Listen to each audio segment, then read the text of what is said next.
Fala pessoal, estamos aqui para iniciar mais um episódio no estúdio Fala Digital e hoje eu tenho a presença de uma convidada muito importante para nós, doutora Catarina Azeredo. Obrigado pela presença e por ter aceitado o convite de vir aqui compartilhar um pouco da sua história. Obrigada, Denis. Eu que agradeço o convite e fico aqui à disposição para a gente bater esse papo. Legal. Inclusive, o nosso tema aqui é um tema extremamente legal, que eu tenho certeza que vai ser de interesse de muitas pessoas. Os desafios da mulher na gestão. E aqui estamos falando de uma mulher pioneira, né, que está ocupando hoje a vice-reitoria na UFO, Universidade Federal de Uberlândia. Me conta um pouco dessa história, Catarina. Bom, pois é, então, eu topei o desafio de me candidatar à vice-reitoria, né, da UFO, entendendo que é muito importante que a gente tenha não só a representatividade das mulheres na gestão, mas também porque ter mulheres na gestão permite que a gente tenha uma visão mais ampliada das nossas necessidades, né? Hoje, na UFO, as mulheres representam mais de 50% do corpo total da universidade. Ou seja, alunos e docentes. Quando a gente estratifica, nós somos a maioria em estudantes, a maioria entre servidores técnico-administrativos, a gente perde um pouco entre docentes, mas se a gente somar tudo, as mulheres são a maioria. Na pós-graduação, a gente tem mais mulheres, mas na hora que a gente olha essa distribuição das mulheres nos cargos de gestão, coordenação de curso, direção de unidade acadêmica e na reitoria, pró-reitorias, vice-reitoria, a gente tem uma participação muito pequena das mulheres, né? menor do que 40%. Então, assim, foi uma perspectiva, uma possibilidade de tentar mudar um pouco isso. E que bom, e parabéns pela sua iniciativa, pela sua coragem. E é muito legal falar de pioneirismo, né? Inclusive, nas entrelinhas aqui dos bastidores, você me contou uma questão que eu achei extremamente interessante, gostaria que você compartilhasse. Você é a primeira mulher na reitoria da Universidade Federal de Uberlândia, mas a universidade ela se tornou-se realmente federal em 1978. Né? E teve uma antes da federalização. Conta um pouco disso para nós, porque eu confesso que eu sou daqui, eu não sabia dessa história de antes da federalização, que já existia essa atitude de nascer a UFO, né? Então, antes da UFO, a gente tinha curso de engenharia, que era já federal, que era público, gratuito. A gente tinha o curso de Direito e a gente tinha o curso de Filosofia vinculado aí às irmãs, era, né, um curso registrado dentro da igreja. E a gente tinha também o curso de Medicina, que foi criado e também era particular. Foi criado a partir de uma fundação, por demandas da própria sociedade. Então, com a possibilidade de federalizar todos esses cursos e a gente criar uma universidade, a gente precisava do agrupamento dessas escolas, né? Escola de Engenharia, de Medicina, Filosofia, e a exigência da época era que tivesse um curso de Humanidades, de Exatas, né? E também tinha o curso na área da saúde. Então, na federalização é que foi possível agrupar todos esses cursos, né? Então, primeiro foi constituída uma união desses cursos e escolas, faculdades, para que a gente tivesse, então, a UFO em 1978, e aí depois os outros diversos cursos foram criados, né? Hoje a gente tem mais de 90 cursos de graduação na Universidade Federal de Uberlândia. É uma grande trajetória de lá para cá, né? Exatamente. E aí, antes de ser Universidade Federal, a gente teve uma vice-reitora. Mas, então, desde a federalização, em 78, é a primeira vez que uma mulher ocupa esse cargo. Que maravilha. E muito interessante saber desses números que você comentou, né? De todo o processo do corpo UFO, ou seja, de todas essas pessoas que fazem o dia a dia acontecer. Inclusive, são quantas pessoas hoje, vou chamar de trabalhadores, que estão ali doando a sua capacidade profissional para que aconteça o dia a dia de uma universidade federal como a UFO? Pois é, se a gente tirar o Hospital de Clínicas, porque agora o Hospital de Clínicas ele ainda é UFO, mas ele está sob gestão da EBSER, né?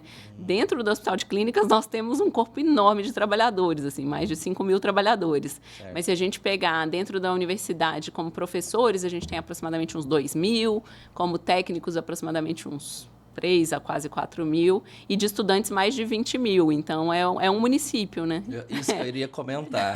Estamos em Minas, o estado que tem mais municípios em todo o país, né? E tem muitos municípios que não têm a quantidade de pessoas como você está comentando. Quantas unidades hoje a UF possui?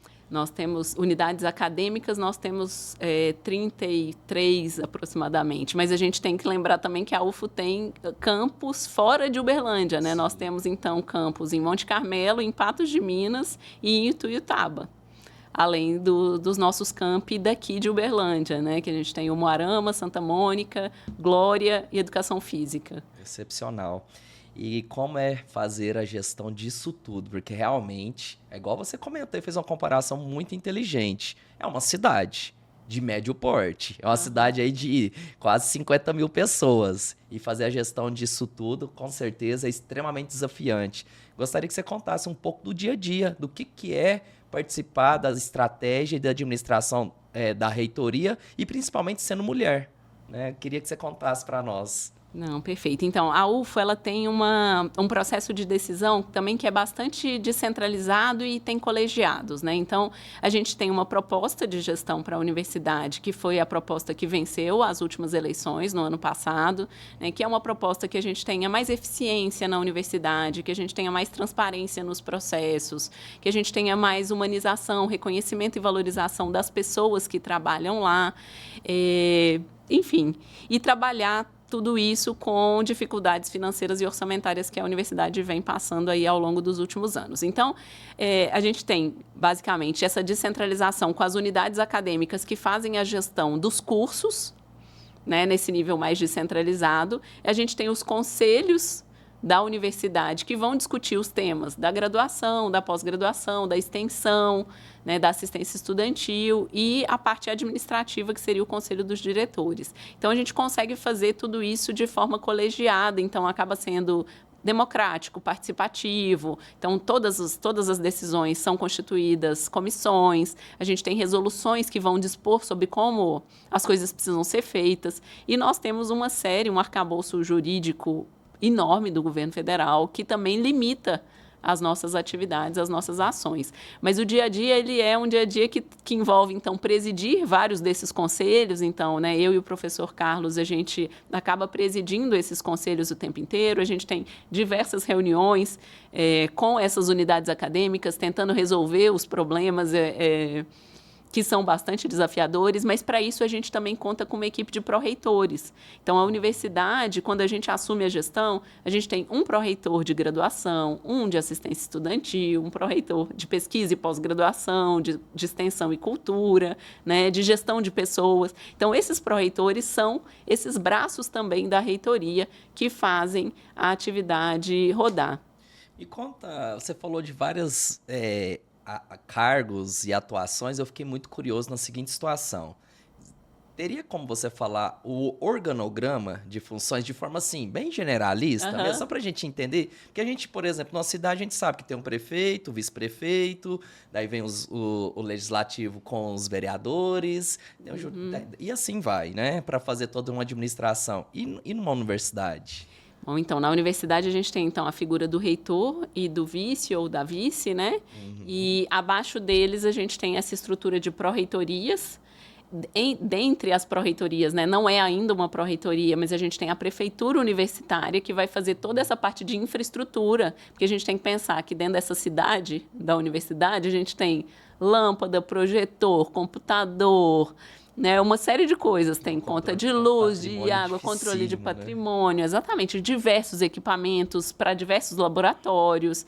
A gente tem reserva de sala de aula, de anfiteatro, limpeza, segurança. Então, todo esse escopo está dentro da prefeitura universitária, e hoje a gente tem uma prefeita. Quando a gente chegou na gestão também, uma discussão muito grande foi que a gente queria aumentar o número de mulheres na gestão. Então, hoje a gente tem uma chefe de gabinete, então a chefe de gabinete é uma mulher, a nossa prefeita é uma mulher, a pró-reitora de assistência estudantil é uma mulher, né? Eu estou na vice-reitoria. Então, a gente tem esse papel, voltando aqui para o organograma, né? A gente tem a reitoria, a reitora e vice-reitora, a chefe de gabinete, que fica vinculada a nós, uma série de assessores que vão trabalhar com temas estratégicos que são importantes para a gente na gestão, e essas pró-reitorias. Então, cada uma dessas pró-reitorias vai trabalhar com um grande tema da gestão, que passa pela graduação, que é a nossa atividade fim, que é formar profissionais, né, graduados, mas a gente tem também a pesquisa e a pós-graduação, que é uma atividade muito importante, né, na formação de recursos humanos. A gente tem a extensão e a cultura, que também são muito relevantes, então a gente vai ter uma pró-reitoria para cada uma dessas áreas. A gestão de pessoas, como nós temos muitos servidores, a gente precisa fazer uma boa gestão de pessoas, a administração e planejamento, que é uma outra pró-reitoria, e aí fechamos com a prefeitura também. E os coordenadores dos cursos também fazem parte desse processo de planejamento, administração? Sim, a UFO, eles fazem a gestão no nível mais micro, né, que é no nível do curso. Então, a gente tem eleições para todos os cargos de coordenação de curso, eleição para os cargos de direção de unidade acadêmica. As pró-reitorias são cargos indicados pelo reitor e pela vice-reitora, porque são os cargos que vão fazer da gestão eleita, que vão colocar o plano em ação, né? Inclusive, você tocou numa palavra que me gerou muita curiosidade, pode ser também que seja dúvida de vários que venham nos assistir. Como que funciona esse processo de eleição da reitoria? E você falou que tem eleição de outros cargos também. Explica um pouco mais de como que é essa rotina e de quanto em quanto tempo são os cargos, né? A reitoria, a gestão tem duração de 4 anos, as coordenações de curso 2 anos e as direções de unidade acadêmica 4 anos. Entendi. Então, o processo eleitoral se deu no ano passado, né? A gente teve 4 chapas concorrendo à reitoria da universidade e então, tivemos 2 turnos de eleição. Nessas eleições participam os estudantes, os servidores técnico-administrativos e docentes. Todos votam. Urna? A gente está fazendo com urna digital já. A gente usa uma plataforma que é o Helios Voting, então a gente vota eletronicamente.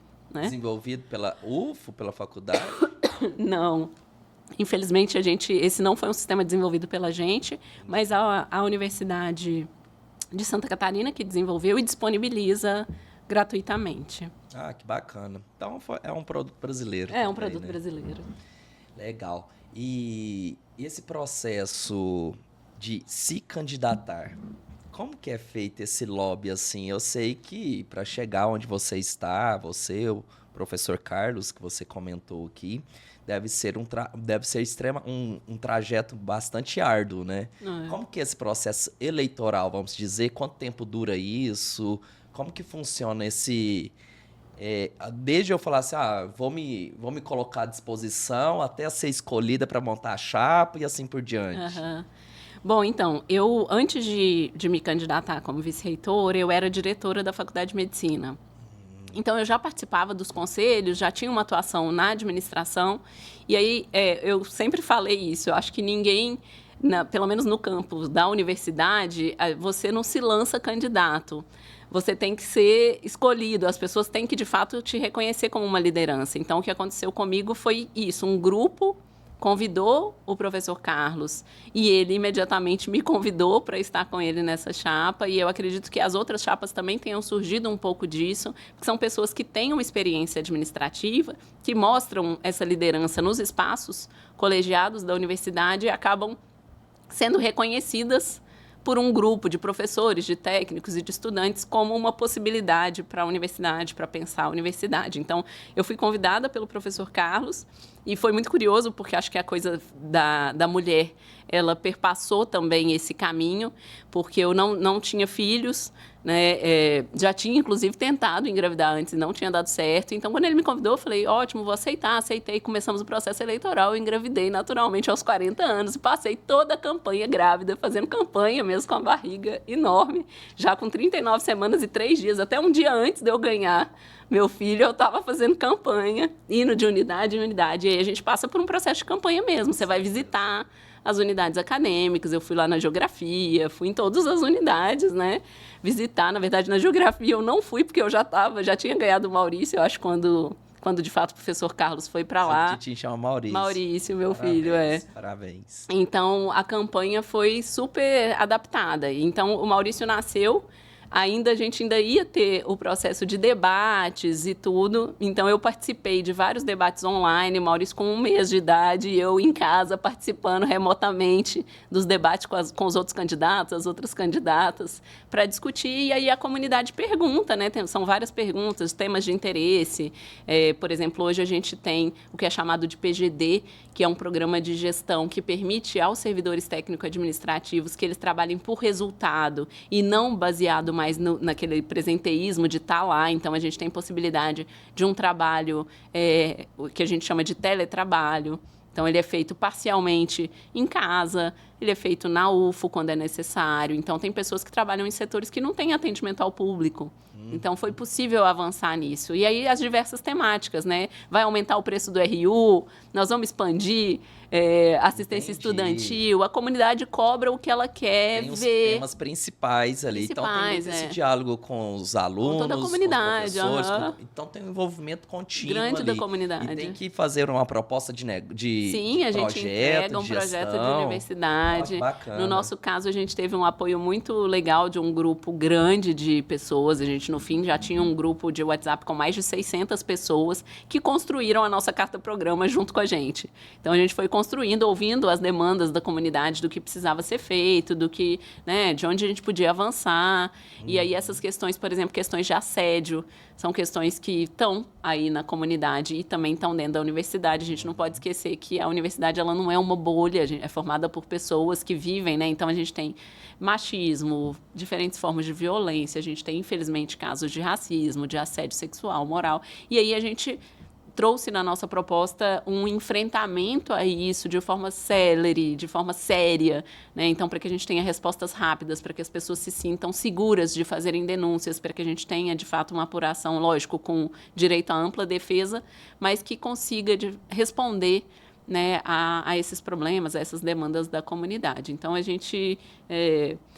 nós fomos arguídos com diversas perguntas, interesses e demandas da comunidade, e a gente construiu a nossa carta-programa tentando responder a isso e fomos eleitos. E quando você foi eleita, você estava de licença maternidade? Estava de licença maternidade. Quando saiu o resultado, eu ainda estava de licença maternidade, e aí eu tive de licença até inicinho de janeiro. Ele nasceu em julho do ano passado, então eu tirei os 6 meses da licença. E aí, quando eu tomei posse em março, eu já tinha voltado. Então, eu tirei férias depois da licença e consegui tomar posse e começar já pós-licença maternidade. Legal. Muito interessante, né? Você dizer a pioneira na gestão da reitoria e durante seu processo de eleição estar grávida. Exato. Então, não tem nada mais do que reforça a sua força e a força feminina, né, no propósito que você assumiu lá atrás, né? Então, parabéns, admiro muito sua atitude e a trajetória. Inclusive, outra pergunta de curiosidade. Foram eleitos. Nas outras chapas, haviam outras mulheres também disputando? Sim, isso é uma questão super importante na UFO, né? Na UFO, a gente nunca teve uma reitora, e é a primeira vez que a gente tem uma vice-reitora.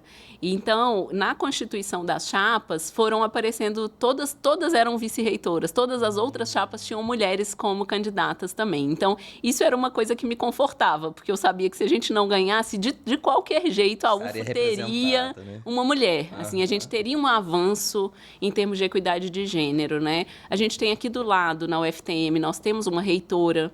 Na UFMG, a gente tem uma reitora, na UNB. Então, assim, são várias universidades que têm mulheres e a UFO ainda, né, num processo bastante conservador e atrasado, eu diria, da gente não ter ainda conseguido avançar para isso. Mas que bom que eu acho que a comunidade, inclusive, respondeu bem a isso. Nós conseguimos discutir temas, né, do universo feminino, assim, da necessidade mesmo da gente ter. Para você ter uma ideia, nós não tínhamos fraudário dentro da universidade. Certo. A gente conseguiu instalar alguns fraudários nas bibliotecas e a gente está tentando avançar para isso. Mas, assim, tem várias... Se a gente for pensar no universo da universidade, a maioria das mulheres são mulheres em idade fértil. Então, a gente tem muitas servidoras, muitas estudantes e muitas docentes que são mães. E tem pessoas da comunidade que vão ao Campo Santa Mônica passear, caminhar aos fins de semana, né? E que levam seus filhos, às vezes, para passear de carrinho. E a gente não tinha nem essa preocupação com o ambiente. Você vai em qualquer restaurante, qualquer bar hoje em dia tem fraldário. E dentro da universidade a gente não tinha, então a gente conseguiu instalar alguns. São coisas que a gente precisa do olhar pensar. Feminino. E tomada de decisão. Exatamente. Legal. E quando você... E assim, só fazendo um adendo da sua colocação, que todas as chapas possuíam mulheres, mas como pró-reitoras, como vice-reitoras. Vice-reitoras. Nenhuma chapa tinha uma eu candidata acredito que à na reitoria. próxima esse Isso passo possa mudar. vai ser dado. Tá bem próximo a isso, né? E com certeza você vai abrir caminhos para vários, tanto para você quanto para várias outras. Eu acredito que isso daí tá bem próximo de acontecer. Agora, pensando no pós-eleição, vocês possuem a capacidade de montar o corpo técnico de escolha ali da equipe, igual acontece nas prefeituras, no estado, e assim por diante? Sim, aí nós pudemos indicar todos os pró-reitores puderam indicar os seus diretores administrativos, né? E aí só quem a gente não indica são nas unidades, nos cursos, porque lá eles têm eleições próprias que eles têm os seus coordenadores e diretores eleitos. Mas na parte administrativa, a gente teve a possibilidade de fazer as indicações que a gente julgava necessárias, enfim, considerando competências, exato. Legal. E quais são as principais propostas de gestão que vocês fizeram que realmente foram fundamentais para que as pessoas depositassem o voto de confiança em vocês? Bom, então a gente levou muito a sério essa questão do enfrentamento ao assédio e toda forma de violência e discriminação dentro da universidade. Então a gente já está finalizando agora um plano setorial, que inclusive foi uma demanda federal, mas que ainda não tinha tido andamento, né? Então, agora toda a apuração, toda a investigação, e agora a gente tem um plano setorial para enfrentamento a isso, porque eu acho que a universidade sempre trabalhou muito reativa. Quer dizer, quando acontecia o caso de assédio, se apura, né, e se resolve. Mas depois que aconteceu, a gente já tem uma vítima. Então, assim, agora o nosso plano setorial pretende trabalhar na prevenção para que a gente não tenha casos de violência, não tenha utópico, mas que a gente minimize, exatamente. Então, teve essa questão. Em relação à assistência estudantil, né, a gente fez um compromisso que a gente ainda não conseguiu cumprir, mas que está na nossa agenda, que é a garantia do restaurante universitário todos os dias da semana, porque hoje o restaurante universitário, né, e sempre foi assim, ele funciona de segunda a sexta e no sábado tem o almoço, mas a gente não tem refeições sábado e domingo, e hoje a gente tem um universo de estudantes de fora, mesmo estudantes daqui. A gente sabe que o estudante não tem tempo, não tem dinheiro, não tem condição, às vezes, de se alimentar. E é um princípio básico, né, o acesso à alimentação, para que ele consiga estudar bem. Então, é uma proposta que a gente fez e que nós estamos tentando viabilizar o mais rápido possível. Hoje que é a só abertura... almoço e janta? Ou Não, só... hoje tem café da manhã, almoço e janta, mas só nos dias da semana e um almoço no sábado. A gente não tem jantar nem no domingo. No domingo não tem nenhuma refeição. Né? E aí a gente ouviu vários relatos de estudantes. Porque hoje, com as cotas, a universidade ela também teve uma mudança do seu perfil socioeconômico. A gente tem muito mais estudantes com um menor nível socioeconômico, então que para permanecerem, eles entram na universidade pela cota. Mas se a gente não tiver políticas de permanência que garantam que esse estudante continue com a gente, eles vão embora. E aí esses estudantes são estudantes que trabalham, que têm, né, muitas necessidades, muitos têm família, enfim, têm uma condição financeira muito difícil.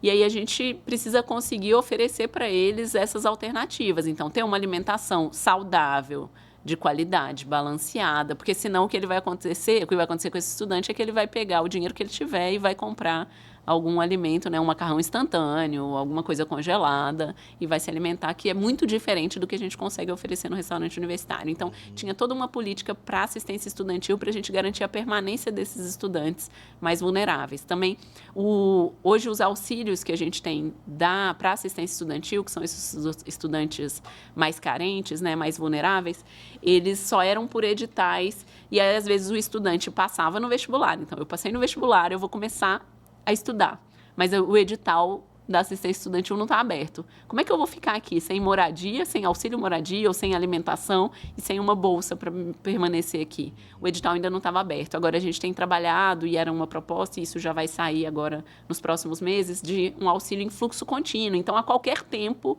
o estudante pode pleitear esse auxílio, porque, sei lá, os pais perderam o emprego, aconteceu alguma questão na vida que ele não estava precisando, mas agora ele precisa, ele não pode esperar o edital abrir daqui a 3 meses, porque senão ele vai embora da universidade. Então, tinha essa pauta também, a pauta do assédio, a pauta da qualidade de vida para o trabalhador, né? E a eficiência, porque eu acho que os professores estão muito cansados da burocracia, assim. Hoje a gente tem muita burocracia para conseguir fazer tudo. Então, nós temos trabalhado para simplificar um pouco os processos no dia a dia para todo mundo.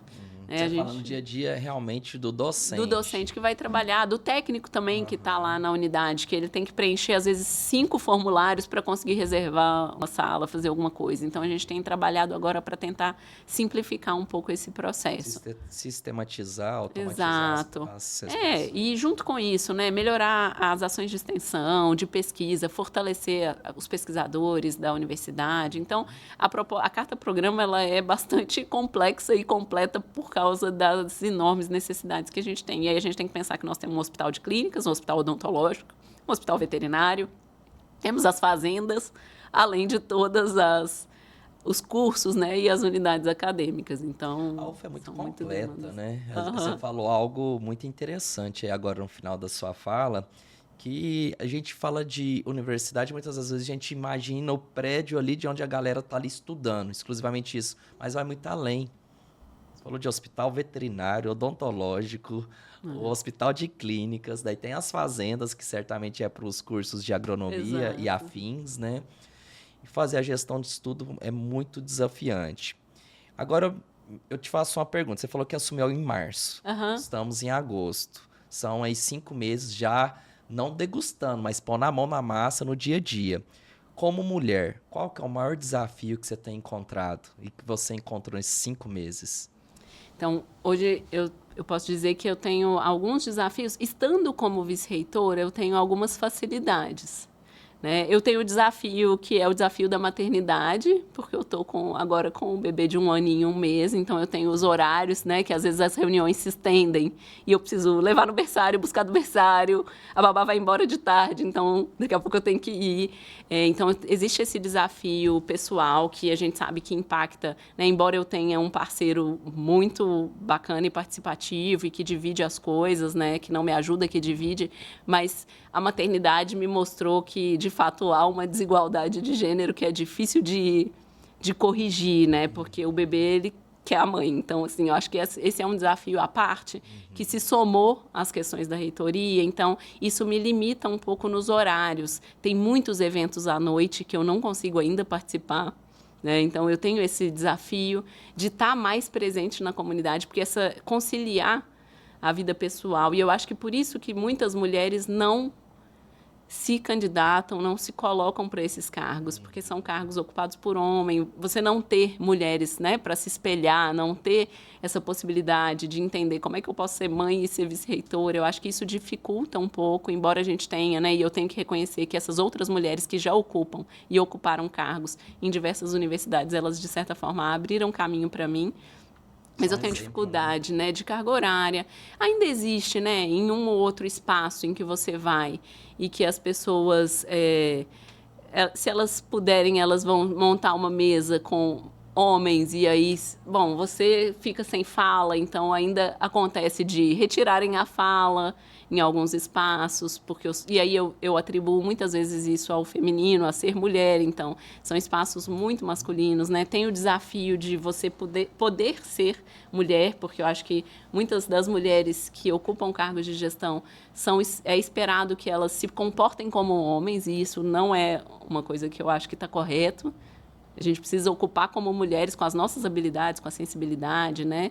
Então, eu acho que os desafios, eles são mais no campo subjetivo, mas eu enfrentava mais desafios como diretora da faculdade, porque ali eu tinha menos o cargo, né? Ele me dava menos visibilidade, de certa forma.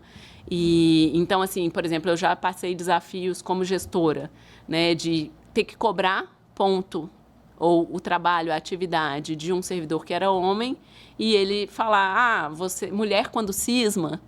Eu falei, como mulher como cisma? Eu não estou cismando, isso é o seu trabalho, eu estou executando o meu trabalho como gestora de cobrar que você trabalhe na carga horária que você tem que trabalhar.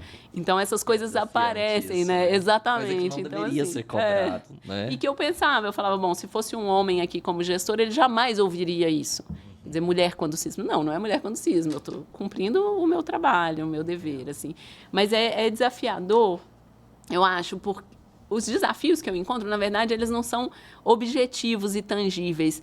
Eles são, assim, uma vontade muito grande nesses meses que já se passaram e como o tempo passa muito rápido, em como eu vou abrir caminho para mais mulheres virem para a gestão. Como eu vou fazer para facilitar de forma objetiva, prática, a vida das mulheres. Hoje, meu principal desafio é pensar. Eu entrei em março já no Dia das Mulheres, foi meu primeiro dia de atuação esse ano, né? Como é que no próximo março eu vou anunciar no Dia das Mulheres o que a gente fez de efetivo para melhorar a vida das mulheres dentro da universidade?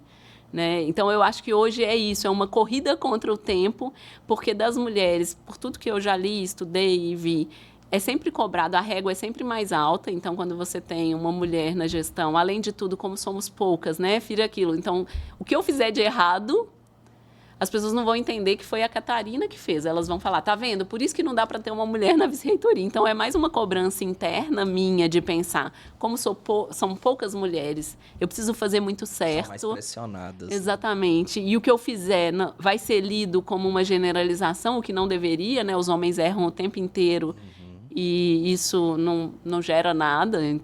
Então, a régua é mais alta, a cobrança é mais alta das pessoas e minha comigo mesma, porque eu quero, de fato, fazer alguma coisa mudar na universidade para tornar a vida de todo mundo melhor. E aí, quando eu falo que o foco é na mulher, na verdade, porque se a gente melhorar e se a gente trouxer os homens para essa luta, né, para esse enfrentamento, a gente vai melhorar a vida de todo mundo.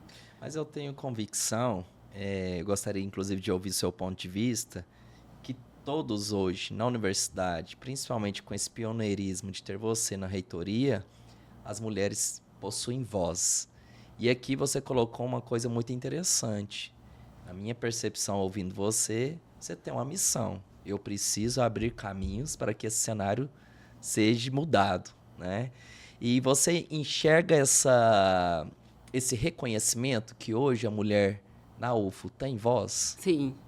E é muito Cita interessante. algumas situações, assim, dessa percepção, inclusive. Não, perfeito.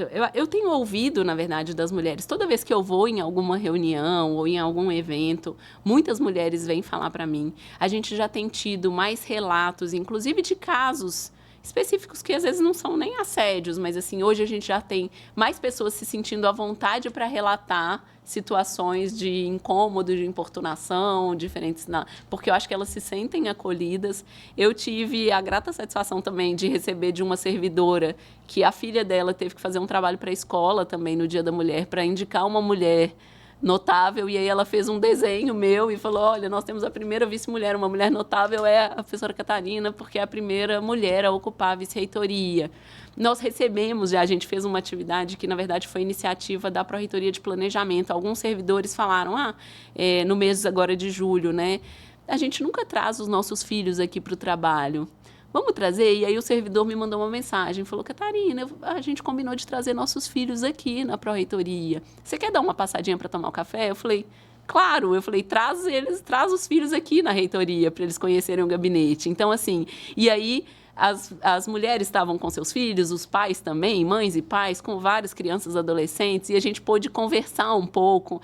E várias crianças, elas falaram, olha, me marcou isso, né, ter aqui. E depois os pais falaram, minha filha chegou em casa e ficou brincando que ela era vice-reitora da universidade. Toda, e os servidores e as servidoras se sentiram tão valorizados também. Eu acho que é isso, às vezes nas pequenas coisas que as mulheres têm sensibilidade e que aí eu acho que se a gente puder deixar uma marca nesse sentido, vai ser difícil retroceder. Então, eu concordo com você que abre espaço, abre caminho para que no futuro a gente tenha candidatas à reitoria, mulheres, e por que não mais de uma, né? E que a gente tenha, assim, um avanço muito grande. Se houve todo esse movimento para essa eleição que aconteceu no ano passado, tenho certeza que o próximo passo vai ser dado na próxima. Não, e eu esqueci de comentar uma coisa, que como eu estava de licença maternidade, foi criado pelas mulheres que estavam apoiando a nossa campanha um movimento chamado Movimento das Catarinas. Então, quando o professor Carlos ia nos lugares fazer a visita e fazer a campanha, sempre ia uma outra mulher, que era uma Catarina, me representando quando eu estava afastada no início do meu puerpério, elas iam. Então, assim, quando a gente ganhou as eleições, várias mulheres vieram me dizer, olha, eu me sinto vice-reitora também da universidade. E isso é muito legal, isso é muito significativo para mim. Com certeza. Mas aumenta muito a responsabilidade, porque eu quero, de fato, fazer algo que seja real, palpável e que fique, né? Que independente da próxima gestão, que a gente consiga ter continuidade nas atividades para as mulheres. Né? Karina, inclusive, falando de cota, que é um assunto muito interessante, a gente fosse fazer um podcast só de cotas, a gente ficaria horas aqui falando, porque é um assunto que realmente gera muito interesse e é de grande relevância para a nossa sociedade. Agora, uma coisa que eu também tenho dúvida, gostaria de mais contexto. Como que a galera, quando ele vai se candidatar a uma vaga ali, num vestibular ou num processo seletivo, ele tem esses critérios que você comentou. Mas existe algum cadastro, alguma outra forma de acessibilidade a essas cotas? Perfeito. Então, o estudante que passou na UFO, seja por cota, seja na ampla concorrência, quando ele entra na universidade, ele ainda tem acesso a uma série de políticas de permanência que a gente chama. Hoje, na UFO, foi feito um levantamento, então, de quase 20 mil estudantes, que é o número que a gente tem 5 mil estudantes que já estão cadastrados no cadastro do governo, que é chamado de CadÚnico, que é um cadastro para famílias em vulnerabilidade. Então, a gente já sabe que 1/4 dos estudantes da UFO são estudantes em vulnerabilidade social. 25%.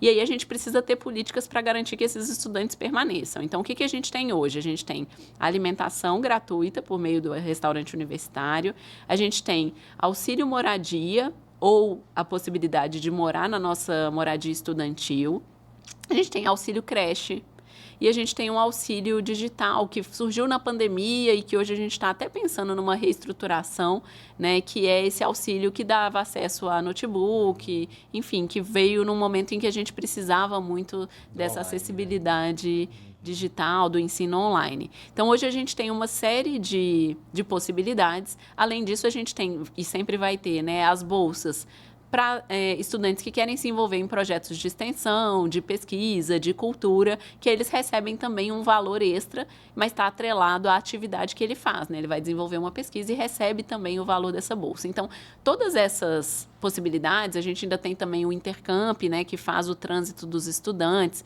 Tínhamos o auxílio transporte, que agora, com o tarifa zero no município de Uberlândia, a gente não precisa mais, mas a gente tinha esse auxílio transporte. Então, hoje, o estudante que entra em situação de vulnerabilidade, ele tem que procurar a nossa Pró-Reitoria de Assistência Estudantil, né?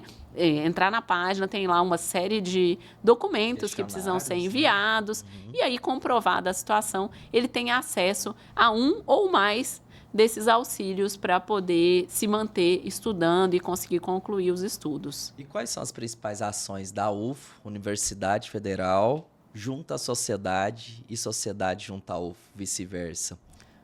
Quais são as principais iniciativas que vocês, são ações contínuas que acontecem no dia a dia? Olha, eu acho que nós temos muitos projetos de extensão, que são justamente esses projetos que levam a universidade para a comunidade e vice-versa, né?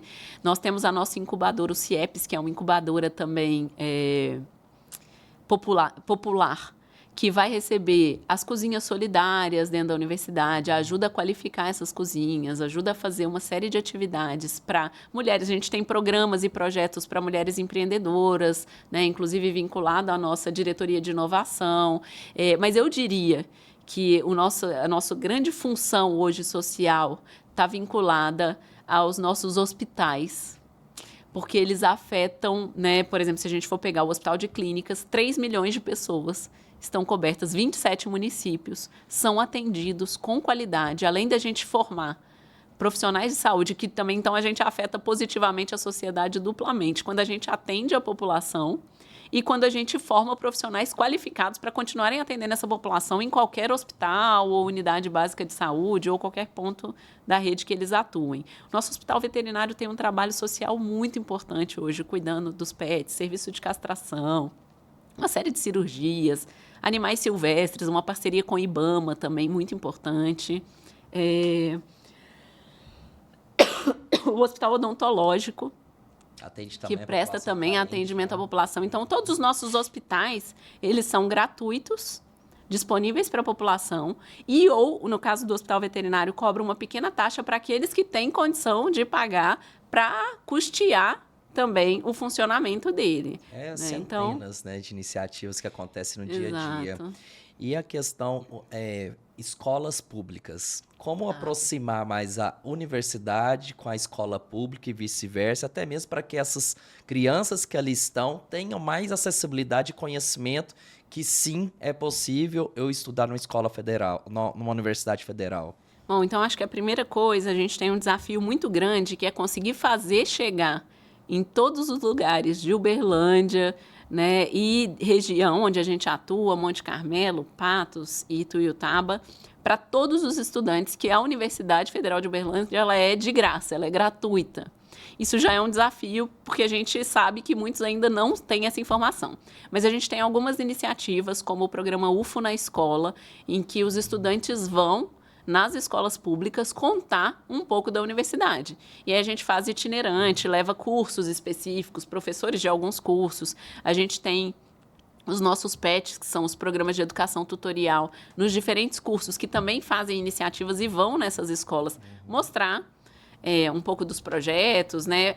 Agora a gente tem uma iniciativa que está para acontecer em setembro, que é uma maratona de matemática, que é super importante porque traz estudantes de escola pública para dentro da UFO para concorrer, né, dentro desse ambiente de competição. E aí a gente tem estudantes de escolas públicas e privadas competindo separadamente, né? E concorrendo dentro dessa competição. E aí eles conhecem a universidade, entendem, participam, veem a vida universitária, entendem que aquilo ali é para ele. Porque eu acho que uma grande barreira, infelizmente, é a barreira social. É a pessoa não acreditar que a UFO é para ela. Falar, a UFO existe, mas ela é para outra pessoa. Né?